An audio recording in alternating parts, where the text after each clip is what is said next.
Dad's 60th birthday party was being held at the Sterling Club, the kind of place where memberships cost more than most people's annual salaries. My brother Blake had insisted on hosting it there. Nothing but the best for Theodore Hastings, founder and CEO of Hastings Manufacturing. I arrived exactly on time, wearing a simple navy dress that Blake would probably call boring, and Mom would politely suggest I dress up more. But I'd learned years ago that nothing I wore would ever be right in their eyes, so I stopped trying. The ballroom was already full of Dad's business associates, country club friends, and extended family. Blake stood near the bar, holding court with his fraternity brothers and Dad's executive team. He was in his element, loud, confident, already slightly drunk at 6 p.m. Mom spotted me first. "Oh, Vanessa.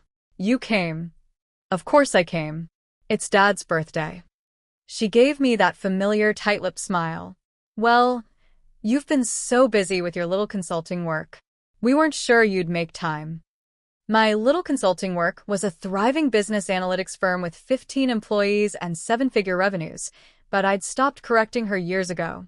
"Where should I put this?" I held up the gift I'd brought, a first edition of Dad's favorite business book that I'd tracked down after 3 months of searching. "Oh, just put it on the table with the others." She was already looking past me, waving at someone more important. I set the carefully wrapped book among the pile of expensive golf clubs, designer watches, and premium whiskey bottles. My gift looked modest by comparison, but Dad would understand. At least, the father I'd known growing up would have. I wasn't sure about the man he'd become. "Vanessa." Blake's voice boomed across the room. "Look who decided to show up. Must have been a slow day at the office."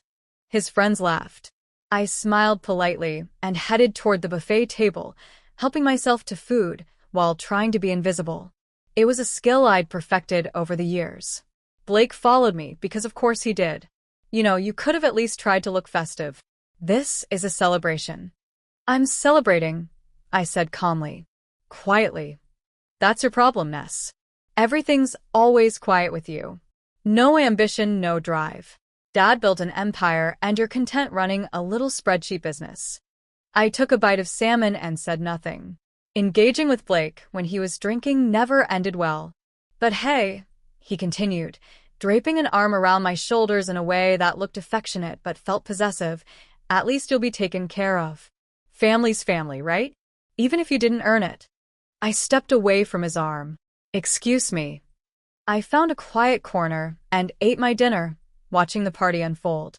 Dad was in his element too, glad-handing and networking even at his own birthday party. Mom floated between groups, playing the perfect hostess. Blake grew louder with each drink.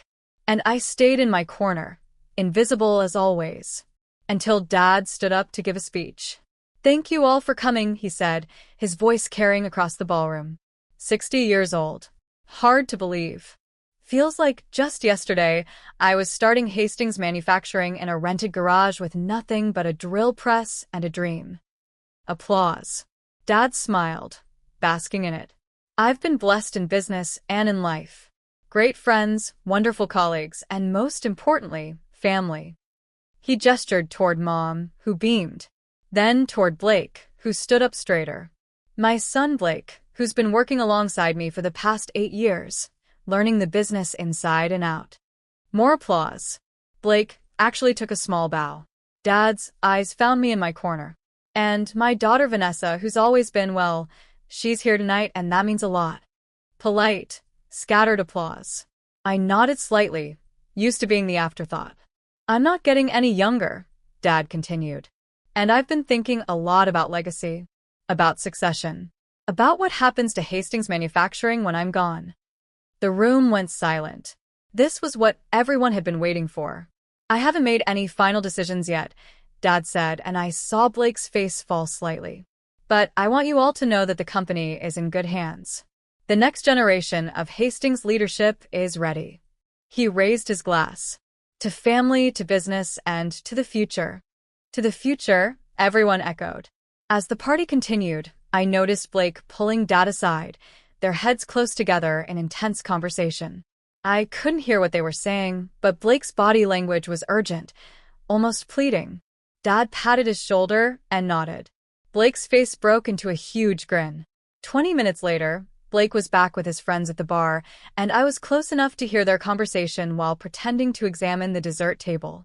"It's happening," Blake said, his voice carrying that particular tone of drunk confidence. "Dad's signing the business over to me. Finally." "Seriously?" one of his friends asked. "The whole thing?" 85%, Blake said. "Keeping 15 for himself to advise, but I'll be CEO, majority owner, the whole deal. We're meeting with the lawyers next week to draw up the papers." "What about your sister?" Blake snorted. "What about her? She walked away from the family business years ago to play with spreadsheets. Dad's giving her some token payout, but the company goes to me. As it should. I've earned this. I've put in the work." "She doesn't deserve it anyway," another friend chimed in.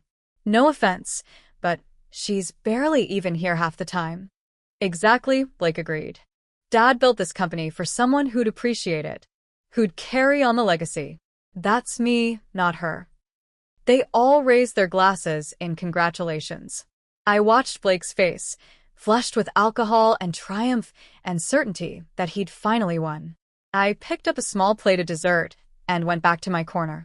About an hour later, there was a small commotion at the entrance.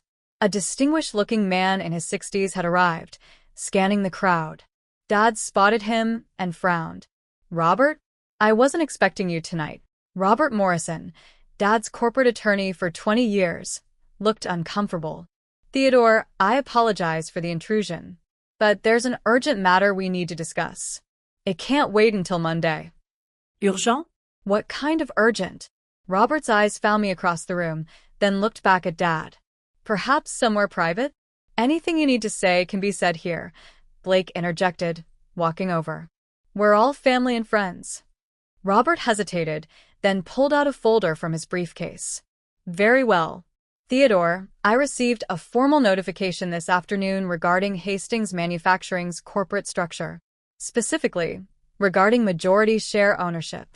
"Yes," Dad said impatiently. "What about it?" "According to the documents filed with the State Corporation Commission, you currently own 43% of Hastings Manufacturing." "I know that," Dad said. "I sold some shares years ago for capital, but I'm still the majority shareholder and CEO." "Actually," Robert said carefully, "you're not the majority shareholder."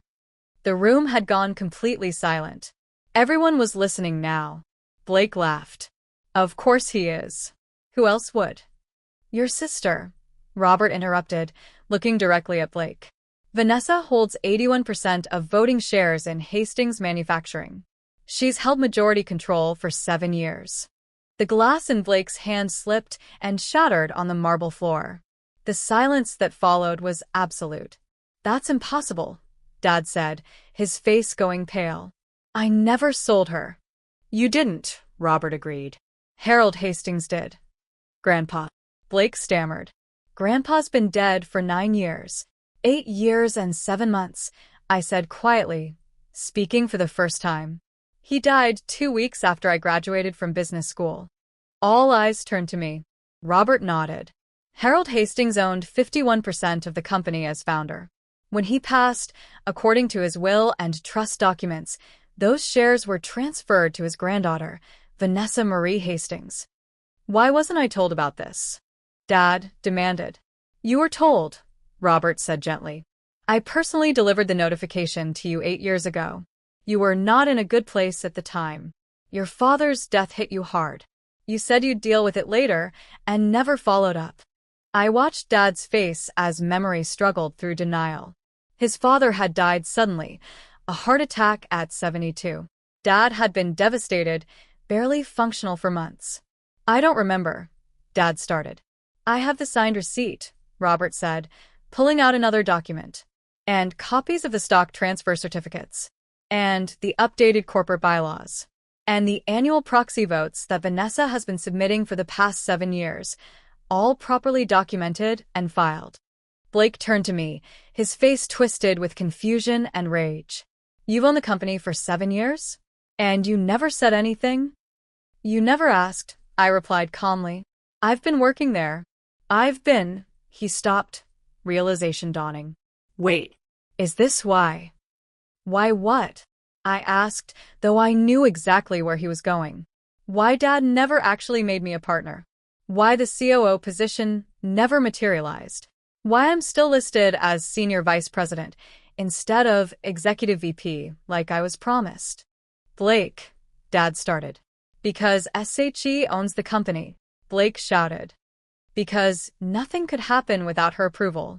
This whole time, you've been sabotaging me. I haven't sabotaged anything, I said.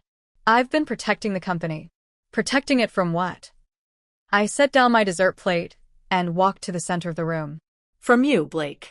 From your terrible decisions. From your drinking. From your tendency to treat Dad's employees like servants and Dad's money like your own personal fund. That's not true. Isn't it? I looked at Dad. Should I detail the financial review I've been conducting for the past 7 years? The one that shows approximately $3.2 million in questionable expenses charged to Blake's corporate account. Dad's face went from pale to gray. Vanessa, Mom said sharply, this is not the time or place. Mom, when would be the time? When Blake bankrupts the company.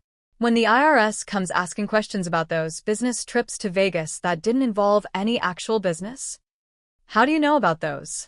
Blake demanded. Because I'm the majority shareholder, I said. I have access to everything. Every expense report. Every financial statement. Every decision Dad makes has to be ratified by the board, and I control the board. Robert was nodding. It's true. Ms. Hastings has been exercising her voting rights through proxy for years. She's approved all major financial decisions, vetoed several questionable initiatives, and maintained oversight of company operations. You've been spying on me, Blake accused. I've been doing my fiduciary duty as majority shareholder, I corrected. There's a difference. Dad finally found his voice.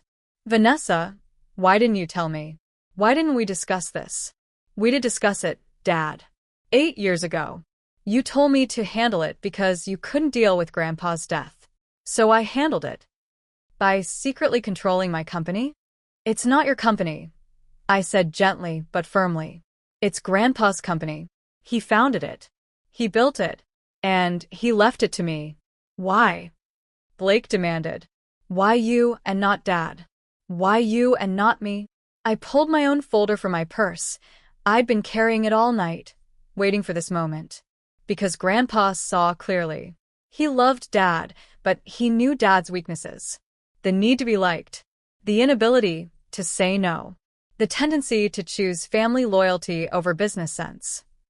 I opened the folder and pulled out a letter. This is from Grandpa, written to me 2 weeks before he died. He knew his heart was failing. He knew he needed to make arrangements. Read it, Dad said quietly. I cleared my throat and began. Dear Vanessa, by the time you read this, I'll be gone. I hope your father gave you this letter personally, but knowing Theodore, he probably couldn't bring himself to do it. That's okay. It's who he is. I'm leaving you controlling interest in Hastings Manufacturing. Not because I love you more than your father or your brother, but because I trust you more. Theodore is a good man, but he's weak where Blake is concerned. He sees his son through the eyes of hope rather than reality. Blake is charming, confident, and utterly unfit to run this company. You, on the other hand, have something your brother lacks: integrity. You also have what your father lacks: the ability to make hard decisions. I know this will cause family problems. I know Theodore will be hurt. I know Blake will be furious. But sometimes love means protecting people from themselves. The company needs someone who'll put its interests first, who'll protect our employees, who'll maintain the standards I built over 40 years. That's you, Vanessa. It's always been you. I'm sorry to put this burden on you, but I trust you to carry it well. Asterisk love always, Grandpa Harold. The silence in the room was deafening. I folded the letter carefully and put it back in the folder. So that's it. Blake's voice was shaking. 8 years of my life, working for a company I thought I'd inherit, and it was all a lie. It wasn't a lie, I said. You do important work at Hastings. You're good at client relations, at sales, at being the public face. But Blake, you're not CEO material. You know it. I know it. Grandpa knew it. That's not your decision to make. Actually, it is. I'm the majority shareholder, which means I decide who runs the company. Dad spoke up, his voice heavy. And what have you decided? That Dad stays as CEO, I said. With some conditions. Conditions? I pulled out another document. I had Robert draw these up last month. Dad, you're good at running operations. You know the manufacturing side better than anyone. But the financial oversight needs to change. I handed him the document. Effective immediately, all expenses over $10,000 require board approval. All executive compensation changes require shareholder vote. And Blake's corporate credit card limit is reduced to $5,000 monthly. Blake's face was purple. You can't do this. I can, and I am.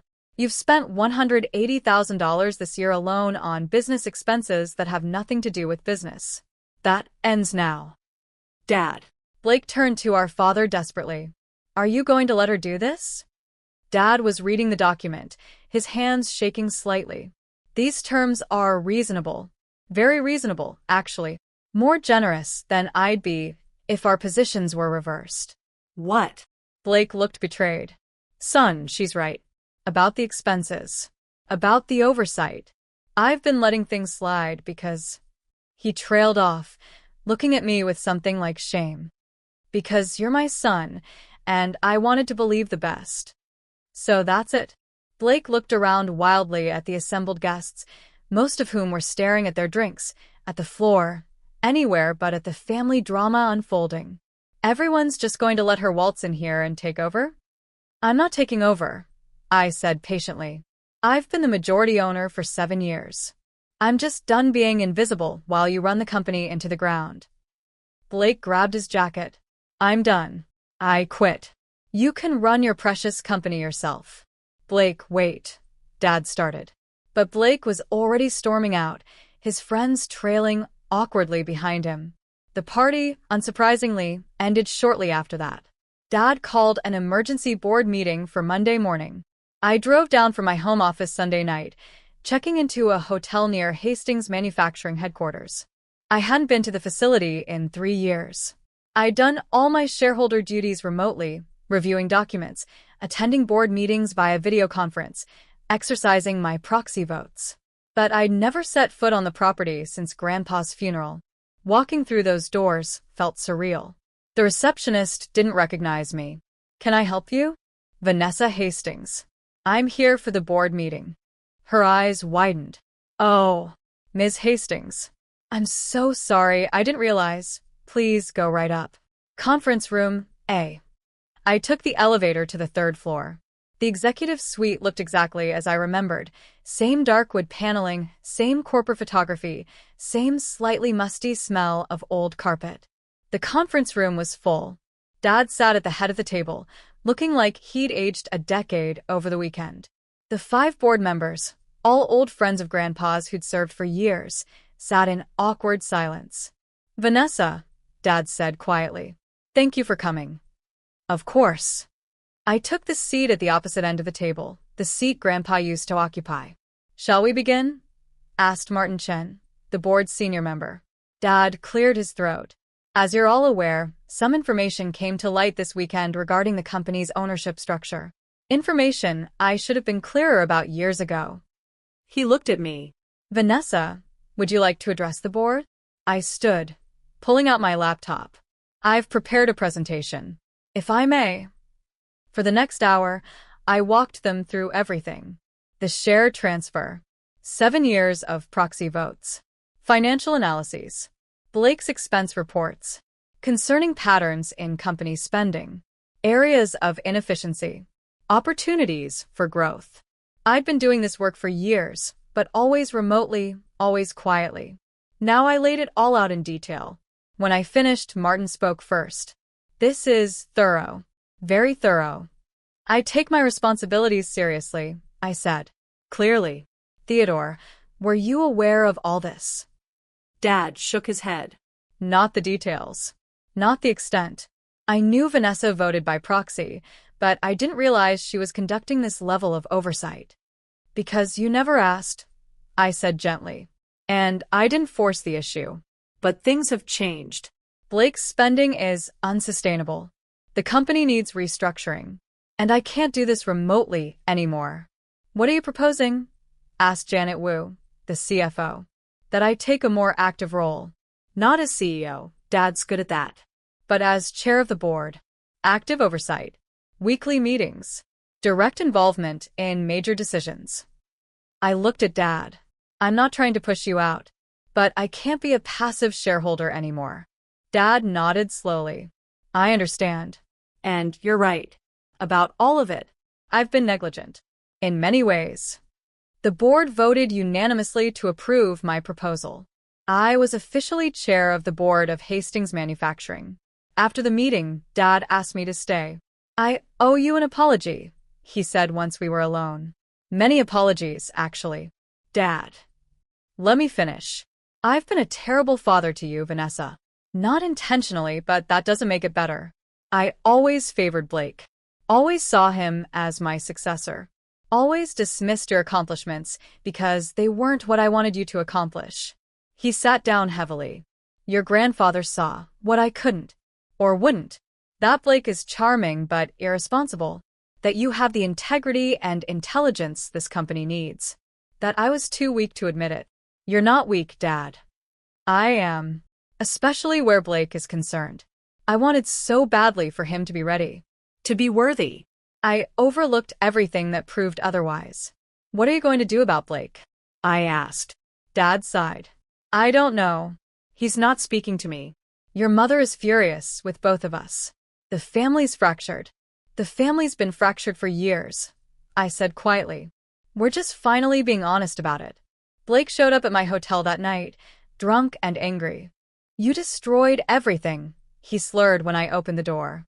8 years of my life. My future. My relationship with Dad. All of it.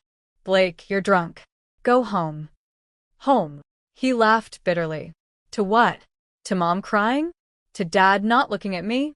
To knowing that my little sister has been pulling the strings this whole time? I wasn't pulling strings. I was protecting the company. From me. You were protecting it from me. He pushed into the room, and I let him, because fighting a drunk Blake never worked. You think you're so much better than me. So much smarter. So much more worthy. I don't think that. Yes, you do, he shouted. You and Grandpa both. You both decided I wasn't good enough. Wasn't smart enough. Wasn't worthy of the family business. Blake, sit down. Please. He collapsed into a chair, his anger dissolving into something that looked like grief. I tried so hard. For 8 years, I worked my ass off. And it didn't matter. Because you owned it all along. You didn't work that hard, I said gently but honestly. You came in late, left early, took long lunches, charged personal expenses to the company. I have the records, Blake. All of them. Because it didn't matter. He looked up at me with red eyes. Why work hard when the outcome was predetermined? When my baby sister already owned everything? You didn't know I owned it. You worked that way because that's who you are. The truth of that hung in the air between us. What happens now? He asked finally. That depends on you. On me. I sat down across from him. You're still senior VP. You still have a job. You're still good at client relations. If you can get your spending under control, if you can show up consistently, if you can actually do the work you're being paid for, then you keep that position. Under your supervision. Under appropriate oversight, yes. That's how businesses work, Blake. Especially when you've proven you can't be trusted with unlimited funds. He was quiet for a long moment. And if I can't do that? If I can't work for my little sister? Then you resign, and we part ways professionally. You'd still be family, but you wouldn't be at Hastings. Some choice. It's more of a choice than you've given Dad for 8 years, I pointed out. You've been running up expenses, making promises to clients without board approval, treating the company like your personal playground. At least I'm giving you an option to fix it. He stood up, swaying slightly. I need to think.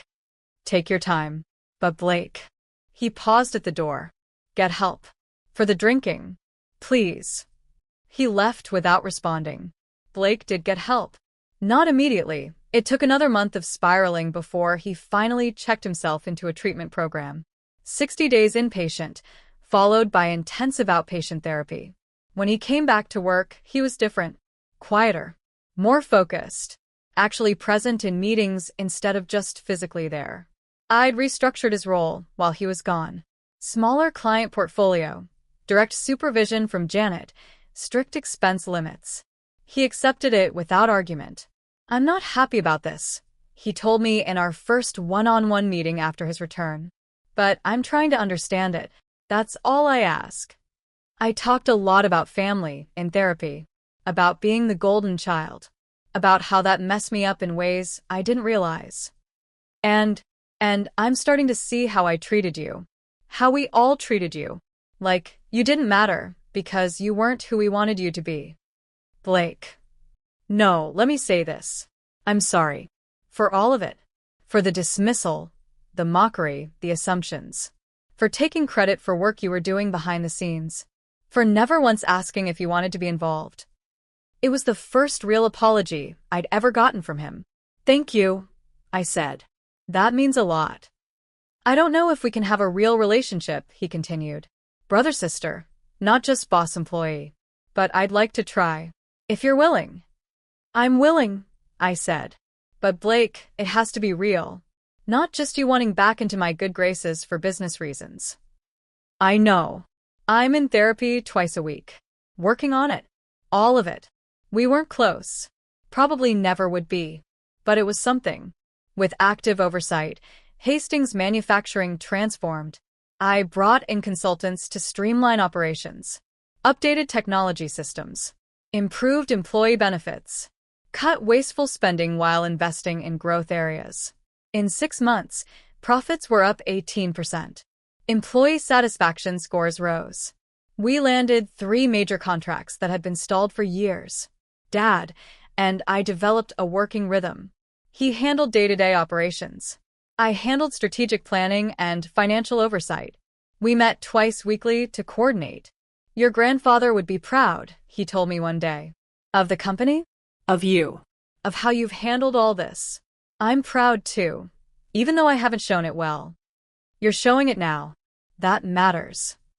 Mom was slower to come around. She still blamed me for ruining Blake's life and embarrassing the family. But eventually, even she had to admit the company was thriving. "I still don't understand why your grandfather did this," she said over lunch one day. "Why he cut out his own son. He didn't cut out Dad. Dad still has shares, still has salary, still runs the company. But you have control. Because Grandpa trusted me to use it well. And I have." She sighed. "I suppose you have. But it's changed everything." "Everything was already changed, Mom. We were just pretending otherwise." I stood in the conference room where, a year ago, Robert Morrison had shattered Blake's glass and my family's illusions. The board was assembled for our annual shareholder meeting. But this year, there was a new face, a young woman in her 20s, looking nervous.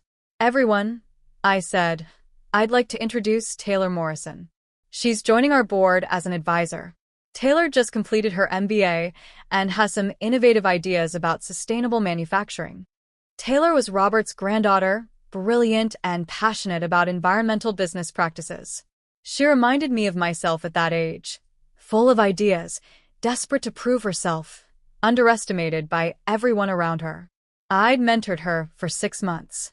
Now I was bringing her into the family business. "Vanessa," Dad said after the meeting. "Was that necessary? She's very young." "So, was I when Grandpa left me 81% of the company," I pointed out. "Age isn't the issue. Vision is." He nodded slowly. "You're building your own legacy." "I'm building Grandpa's legacy. The one he entrusted to me." That evening, I visited Grandpa's grave.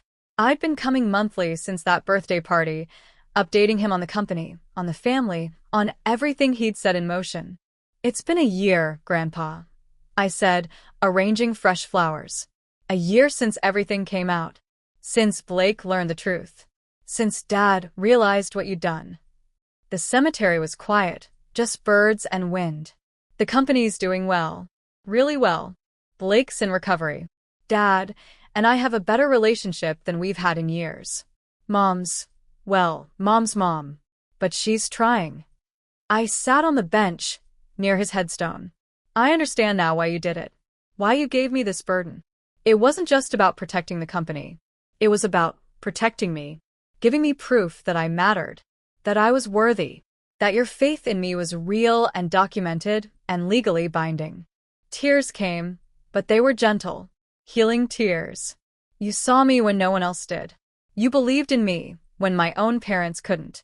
You gave me not just a company but validation. Purpose. The knowledge that I wasn't crazy for feeling dismissed and undervalued. I was being dismissed and undervalued. I wiped my eyes and smiled. Thank you, Grandpa. For the company, yes. But more importantly, for seeing me, really seeing me, and for trusting me with your life's work. The wind picked up, rustling through the trees. It felt like an answer. I stayed until sunset, then drove back to the office. There was work to do. There was always work to do.